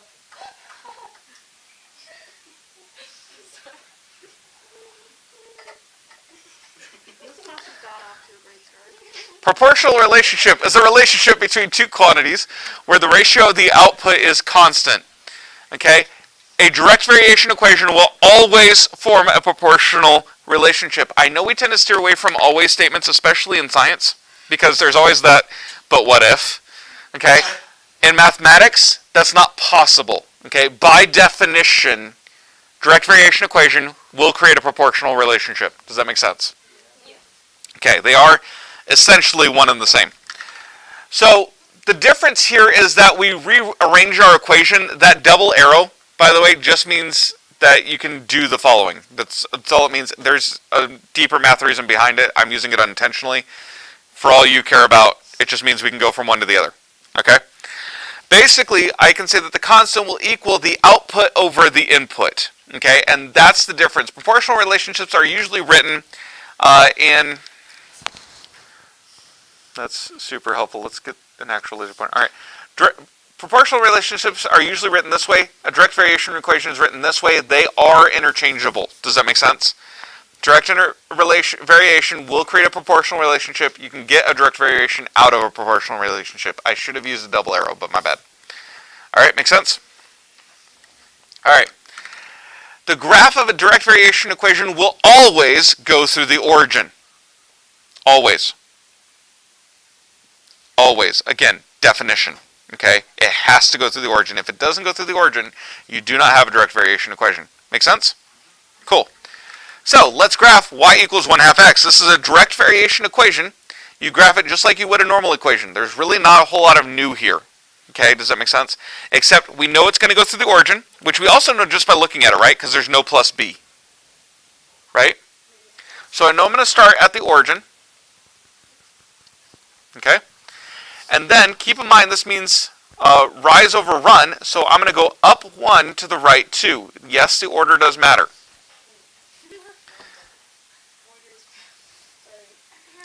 A lot of math is order matters, so you should probably get used to it. All right, then we just connect the dots. Again, use a ruler. It's actually not half bad. All right, moving on. Thank you. Thank you. Yeah, answer.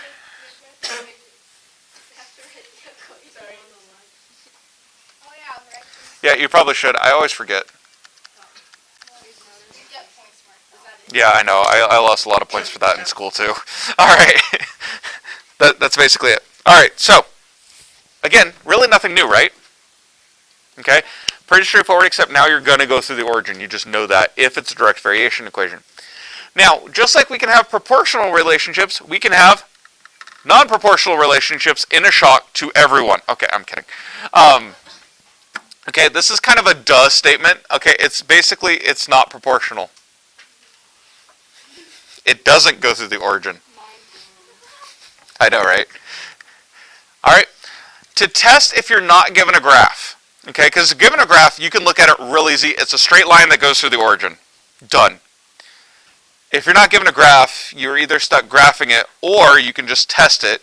You divide every output by its input. If you keep getting the same thing, it's directly proportional. If not, it's not. Okay, let me explain.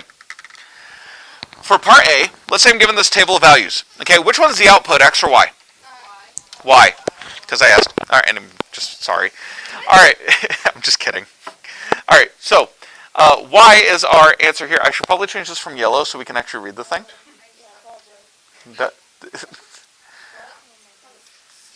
All right, so we're going to take each output over the input. So to get 2, we put in 3.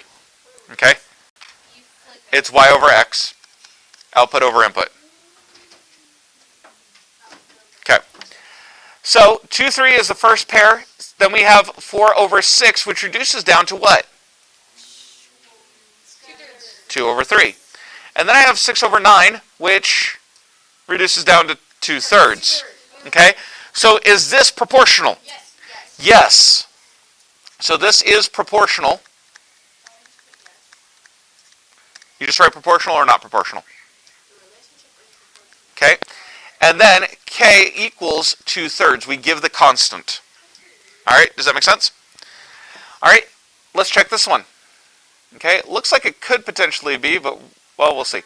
All right, so we're going to have, again, it's Y over X, so 2 over 1. Okay? We have 3 over 2, which is not the same. 4 over 3 is also not the same. So this is no.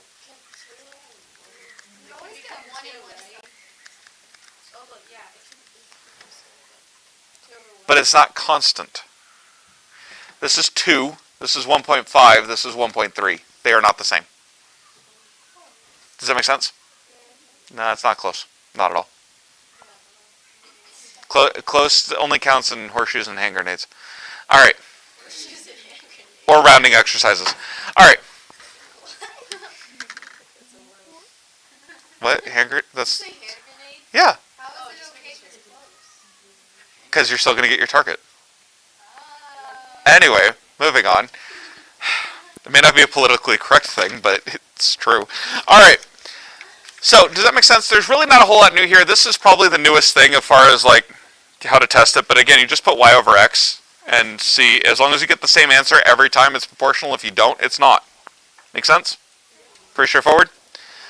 Good, because homework tonight is numbers 1 through 16. This is on page 324. Because there's a lot of practice exercises.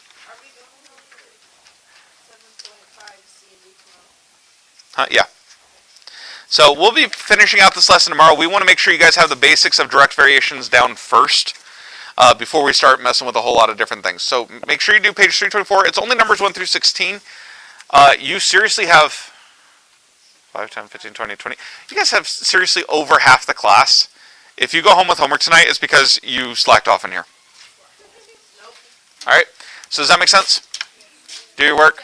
Do the thing. Those of you in class here, if you did not submit the assignment on Google Classroom, I'll be calling you up to check for participation on the one practice section that we did. All right? Make sense? All right, so I'll do that. Distance learners, I'll see you guys later.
All right, welcome, distant learners. Hope you're doing well. You may throw your name in there at this time. Sorry, we're a little bit late, but I played a video and I can't play that through the stream because you can't. No, you can't. Unless I can't. You can't watch a YouTube video through the stream on YouTube. It doesn't work. It won't work. The volume won't work for you guys. Well, I can't do it. I can't figure it out. So I can't do it with my laptop. I've tried. All right, but we do have a quiz, so I'm back on the stream. We're going to review for it quickly, and then that will be it for today. Okay, again, it's over 17.3 to 17.5. It's going to have questions like this. What is the economic theory which measured a nation's wealth by the amount of gold and silver it possessed? With the raise of hand. Chase. Mercantilism is correct. I'm not going to repeat every question for you to write the whole question down, so just get used to just writing the answer. I'll repeat this question. I'm just telling you guys ahead of time. Mercantilism. MERCANTILISM.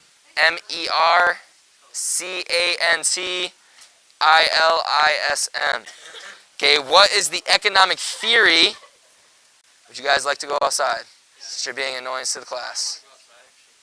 Stop. All three of you. Stop.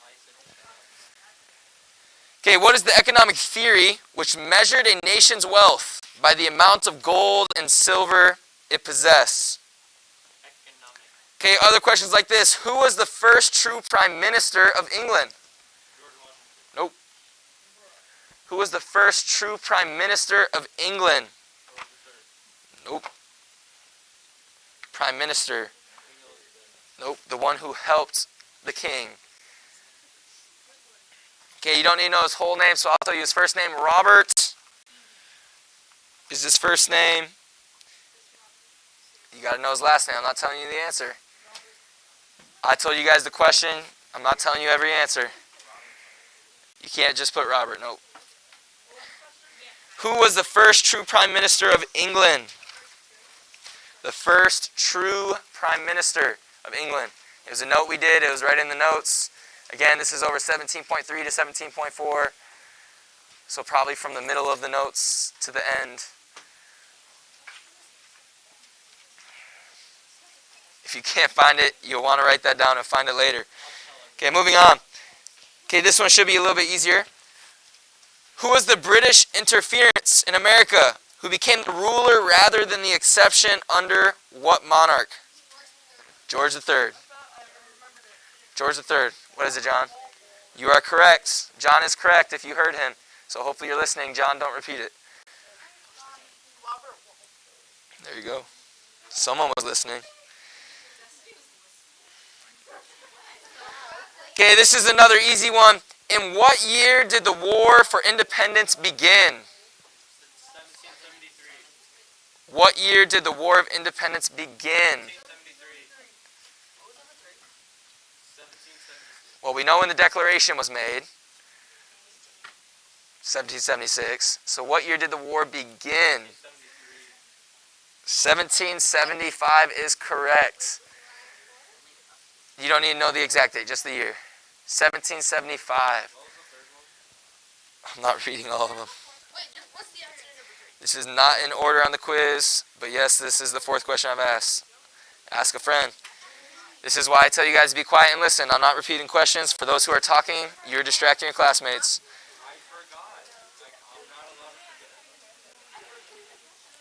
Next question. True or false? The most repulsive act of Grenville was the Declaratory Act of 1765. The word you're looking at is declaratory. It is false. Which act was it? The Stamp Act is correct. The Stamp Act.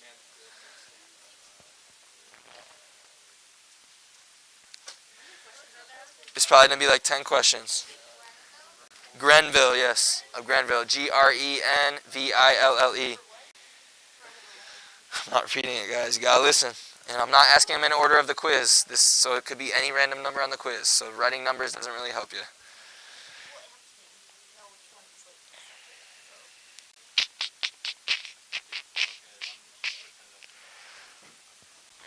Let's see.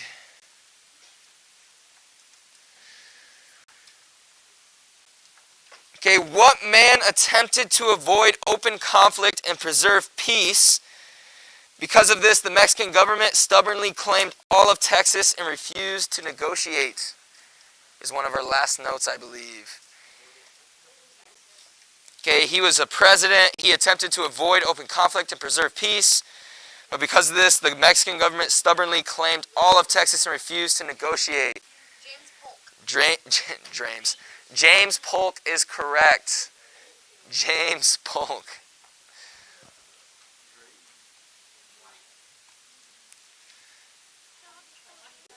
Probably going to be around 10. Tomorrow. And then before I started reviewing, I said it is tomorrow. That's why I'm reviewing today. Okay, what territory was acquired by the treaty with Britain in 1846? Nope. She's close. That was the other one we talked about. There it is. John is correct and Cody is correct. It is the Oregon. Sorry, I did not hear you, but you are correct as well. What territory was acquired by the treaty with Britain in 1846?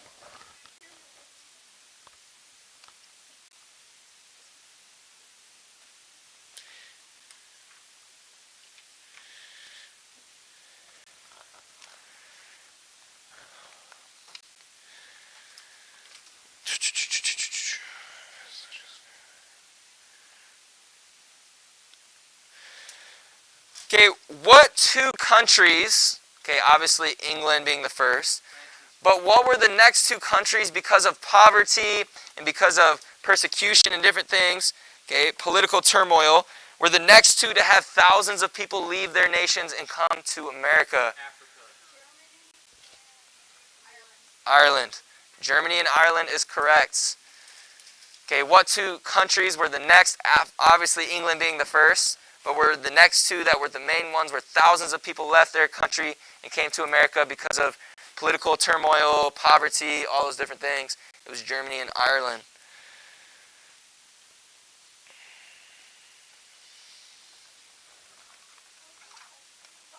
I just repeated it before, and I repeated it after I said the answer.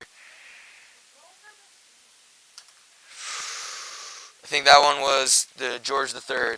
Which monarch was the one? British interference in America became the rule rather than the exception under what monarch? British interference. So when did England or Britain, instead of just like kind of being part of America, okay, rather they forced it.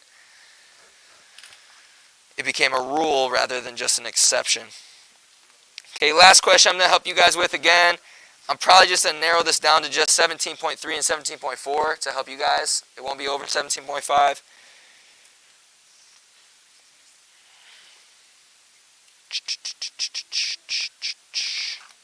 Don't think we've done that one yet.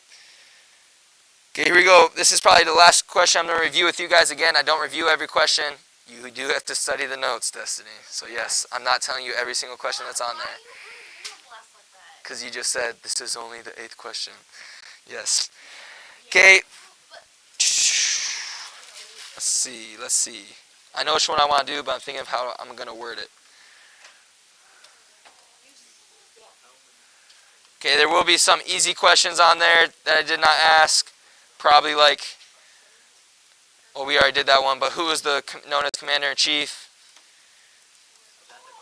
That'll probably be one of them. No, that's not the question.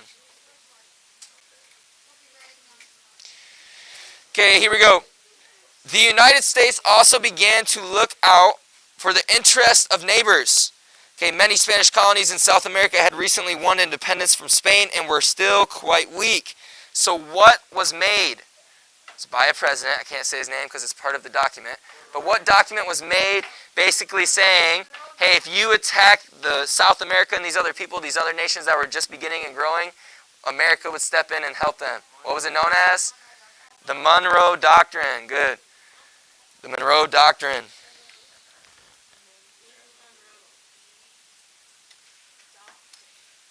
Okay, again, just study 17.3, to 17.4, you guys will be okay. Okay, I asked almost all the questions. There'll probably be 2 or 3 more that I did not ask, so just review the notes. Okay, it won't be too hard. Okay, be ready for that tomorrow. Because of that and because time is almost done, this is what I'm going to do. Okay, the last 5 minutes, you guys are not messing around. You're not on your phones or anything. But you may review for your quiz. There will be no additional homework. Okay, you may review for your quiz. No one talking. No one messing around. You may review for your quiz. Distant learners, let me know if you have a question. Thank you, Emily, Jezreel, and Mia for coming in. I know I came in a little bit late because we had a video. If you have any questions, let me know. We'll have that quiz tomorrow, so I'll send it to you either tonight or tomorrow. If I don't send it, just remind me. But we'll see you guys tomorrow on the stream.